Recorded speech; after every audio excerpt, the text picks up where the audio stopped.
Original Latiraj কচুর বীজ এই সময় চারা রোপণ করলে মাত্র 30 থেকে 35 দিনে ফলন আসে।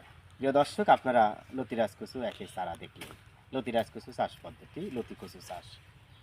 এই যে পাতা কাটতেছে দেখেন, আমাদের চারাগুলো কিন্তু একই সাইজের, একই আকারের। এই যে দেখতেছেন পাতা কাটতেছে, এই পাশেও কিন্তু চারা প্রসেসিংয়ের কাজ চলছে। আপনারা দেখেন আমাদের চারাগুলোর কোয়ালিটি দেখেন ভাই, এই দেখেন চারাগুলোর কোয়ালিটি দেখেন, চারার সাথেও কিন্তু মোটামুটি লতি রয়েছে। কথায় আছে ভালো বীজ ভালো ফসল।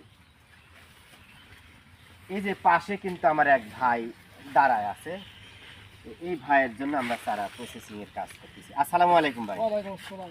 কোথায় থেকে আসছেন আপনি? আমি আসছি পাবনা থেকে। পাবনা থেকে। আপনি তো লতিরাজ কচু খানিক চাষও করেছেন নাকি? হ্যাঁ, এখানে করেছে আবার নতুন করে মানে প্রজেক্টটা বাড়ানোর জন্য আর কিছুটা। ওই জমি থেকে কি লতি উঠাইছেন?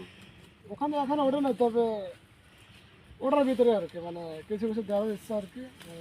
আপনি ওই ওই চারাগুলো যে আনছিলেন, ওই চারার ছায় কি এই চারা একটু ভালো মনে হচ্ছে?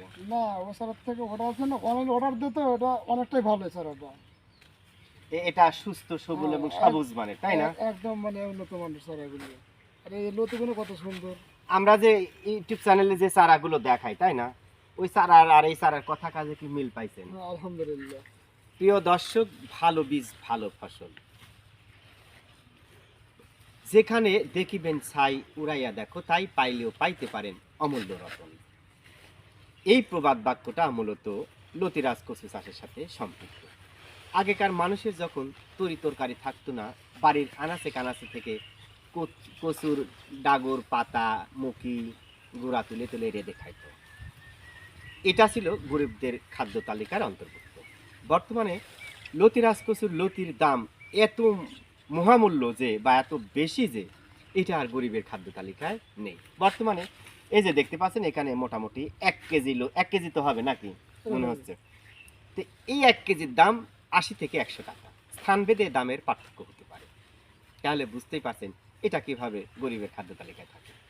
তাই বলা হয়ে থাকে, যেখানে দেখিবেন ছাই উড়াইয়া দেখো, তাই পাইলেও পাইতে পারেন অমূল্য রতন। কচু চাষকে অবহেলা নয়, এখান থেকে আপনার ভাগ্যের পরিবর্তন করতে পারে।